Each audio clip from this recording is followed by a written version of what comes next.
All right, my name's Michael Wilson, and I direct commercials and I write screenplays. And we live in Los Feliz in Los Angeles. So just out of a quest toward eating better, I just started to cook more and try to make something I liked and then see where it didn't work and fix that. And it's very simple. Cooking is really so simple. So what is this? Would this one tank normally last a full session? Oh, like most of the summer. But, oh, really? Oh, okay. But or like probably 2 months for us. Mm-hmm. Ribs, baby. So we're gonna make the dry rub now, which is a spice mix, and it's a mixture of a whole series of spices, and they're not all necessary, but the main ones are salt, pepper, and sugar, and a little bit of chili pepper. So here's a rack of baby back ribs. So then you basically just take the spice rub and liberally coat both sides. And basically this is where the rub part comes in? Yeah, this is the dry rub. They call it a dry rub, but you don't really rub it on, you just sort of sprinkle it on.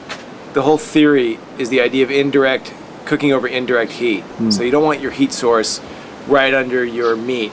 Now, I don't have a true smoker, but I've developed a great shortcut, and it works excellent with the home grill. So what I do is I turn the grill on, and this grill, most home grills have two sides. They almost always have a right and left.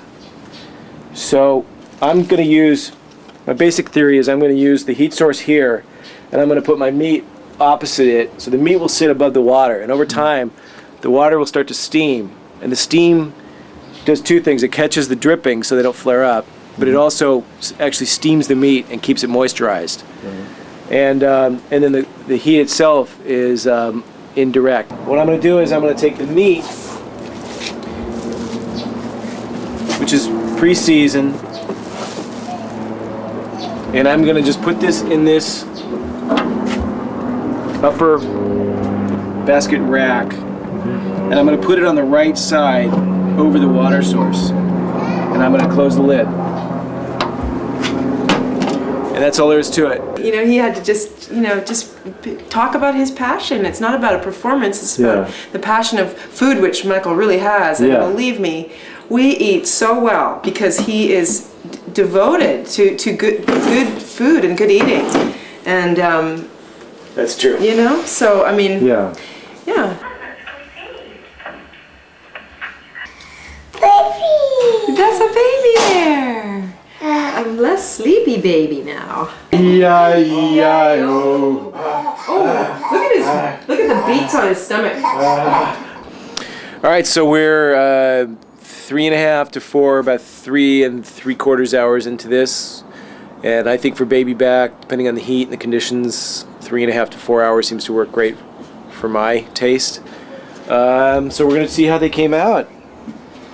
And wow, they look great. A little dark in there, I don't know if you can see, but beautiful color. So we're gonna pull them off. Use some tongs and put them on a platter. See, they're awesome. Falling off the bone tender. Great color. Baby back ribs, slow smoke, Texas style. Cheers. Yeah. So wait, I want to get the clinking of the fork. Here's the spring. And then he just out of the blue said, "Mommy, I think I like Michael's ribs more than candy." Wow. Just out of the blue.